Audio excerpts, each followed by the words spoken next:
भगवान श्री रामचंद्र जी जब सुबह सो करके उठते हैं तो प्रातः काल उठ के रघुनाथा मातु पिता गुरु नामहि माथा।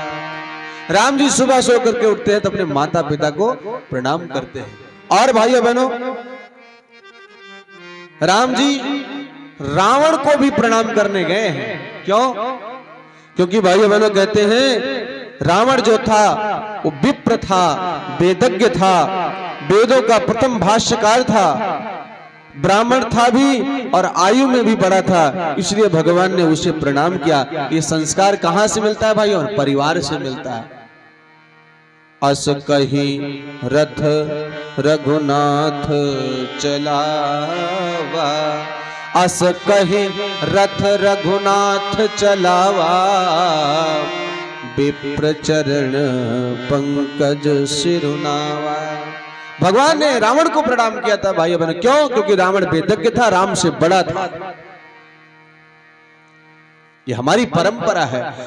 अर्जुन पांडव जो थे, जब महाभारत का युद्ध शुरू होता है तो अर्जुन भगवान श्री कृष्ण कहते हैं कि हमारे इस रथ को लेकर के चलो दोनों सेनाओं के मध्य में। और मध्य में ले जाकर भगवान ने जब उस रथ को स्थापित किया तो अर्जुन ने क्या किया था? उस समय सबको उन्होंने प्रणाम किया था। भीष्म पितामह को प्रणाम किया था, द्रोणाचार्य को प्रणाम किया था, कृपाचार्य को प्रणाम किया था, सबसे आशीर्वाद लिया। और आशीर्वाद में क्या मिला था?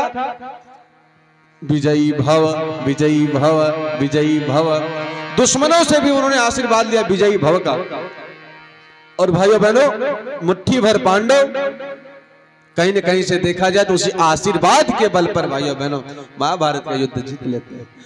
कहते प्रणाम करने से परिणाम बदल जाता है, प्रणाम जरूर करना चाहिए। एक बार दुर्योधन ने भीष्म पितामह को ताना मारा।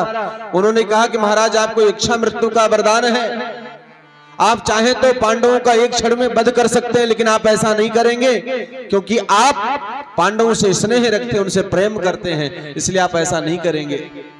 ताना मारा कि खाते आप हो, खाते मेरा हो और गाते पांडवों का हो। भाइयों बहनों कहते हैं जैसे दुर्योधन ने ताना मारा भीष्म पितामह को, तो भीष्म पितामह ने दृढ़ प्रतिज्ञा कर ली कि कल के युद्ध में मैं सबसे पहले पांडवों को मारूंगा, उनका वध करूंगा। और जैसे इधर भीष्म पितामह ने प्रतिज्ञा ली, रात्रि हुई तो इधर भगवान श्री कृष्ण कहते हैं जिसके साथ स्वयं दीनानाथ है, उसको मारने वाला कौन है? जाको राखे साईं मार सके ना कोई। हाँ, तो जिसके साथ स्वयं साक्षात नारायण है, भगवान कृष्ण है, उसको कौन मार सकता है? भगवान नारायण ने, भगवान श्री कृष्ण ने तुरंत द्रौपदी के पास जाकर के कहा कि द्रौपदी तुम हमारे साथ चलो। रात्रि में 12 बजे भाइयों बहनों द्रौपदी को लेकर के भगवान श्री कृष्ण भीष्म पितामह जिस खेमे में लेटे हुए थे उनके खेमे में लेकर के पहुंच गए। द्रौपदी ने कहा कि हमको जाकर के करना क्या है? भगवान बाहर रहे खेमे के, और द्रौपदी से कहा कि आप जाना केवल व केवल भीष्म पितामह को प्रणाम कर लेना।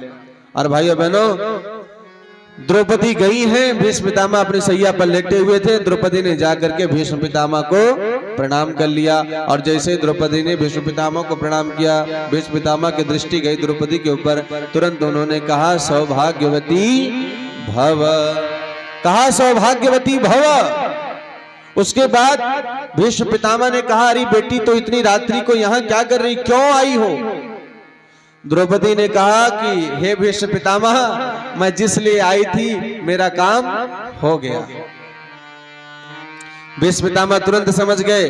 भीष्म पितामह ने कहा टेढ़ी टांग वाला कन्हैया आया है क्या? वो टेढ़ी टांग वाला आया है क्या? क्योंकि उसी के अंदर ये सामर्थ्य है, उसी के अंदर ये शक्ति है जो मेरी प्रतिज्ञा से मेरी प्रतिज्ञा को काट सकता है, बाकी दुनिया में कोई ऐसा नहीं है। तो कहते हैं भाइयों बहनों प्रणाम करने से परिणाम बदल जाता है। इसलिए हमारे घर में जो भी भाई बहन है, पत्नी अपने पति को प्रणाम करे।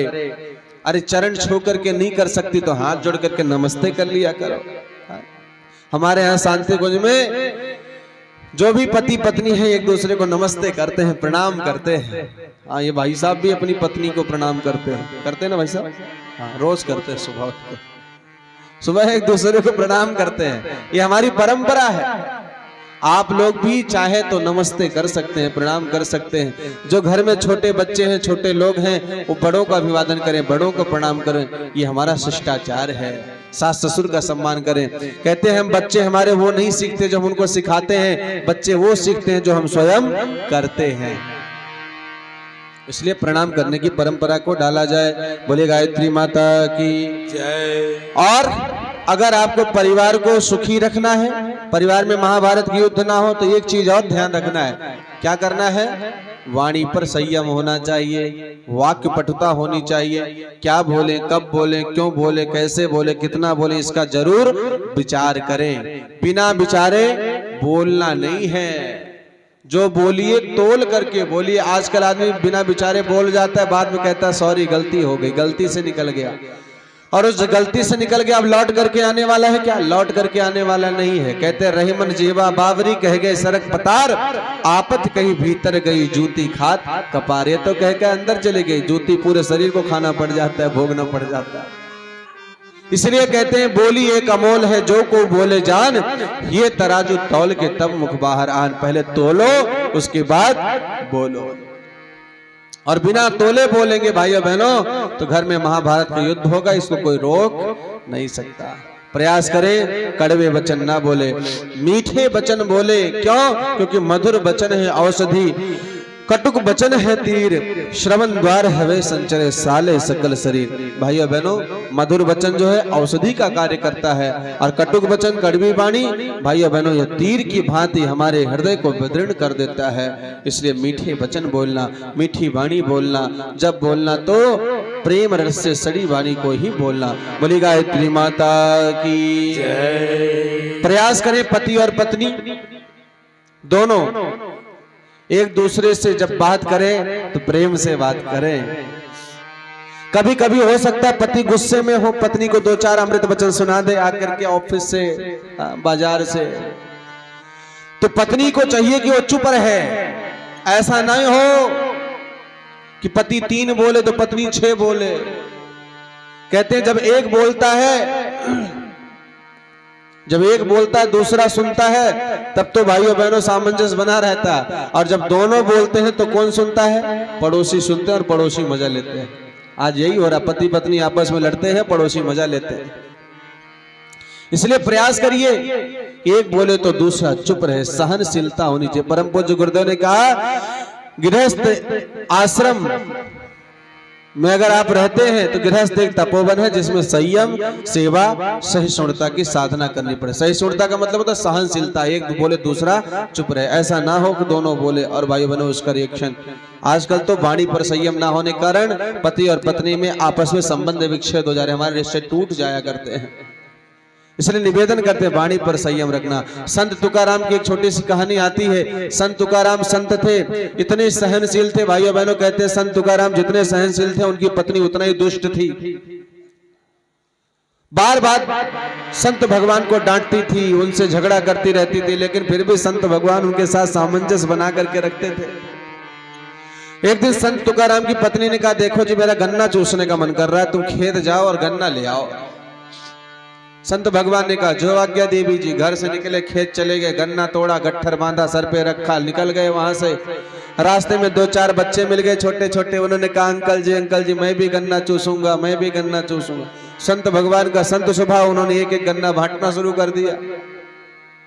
अब घर पहुंचे तो उनके सर पर केवल एक गन्ना बचा हुआ था, एक गन्ना केवल। अब जैसे ही पत्नी ने देखा कि इतनी देर में लौट करके आए हैं और सर पे गन्ना केवल एक, तो क्रोध में लाल लाल हो गई, आंखों से उसके अंगारे बरसने लग गए। उसने बड़ी जोर की डांट लगाई। बोले कहाँ रह गए थे इतनी देर से? बोले गन्ना तोड़ने गया था। बोले इतनी देर से गए, एक ही गन्ना लेकर के आए? बोले गन्ना तो बहुत सारा लिया था, लेकिन रास्ते में छोटे छोटे बच्चे मिल गए, मांगने लगे तो उनको दे दिया मैं। तो इसने इतना भयंकर डांटा। बोले हाँ तुम तो घर लुटा दो, सब ले जाओ, बर्बाद कर दो, सब बच्चों में बांट दो, ऐसे ही करो तुम। खूब भयंकर डांटा, और डांटा ही होता तो बात ठीक थी भाइयों बहनों। लेकिन उसने तो क्या किया, संत तुकाराम की पत्नी ने वही गन्ना उनके सर से खींच लिया और एक गन्ना जोम करके मारा उनकी खोपड़ी पर। किसके? संत तुकाराम की।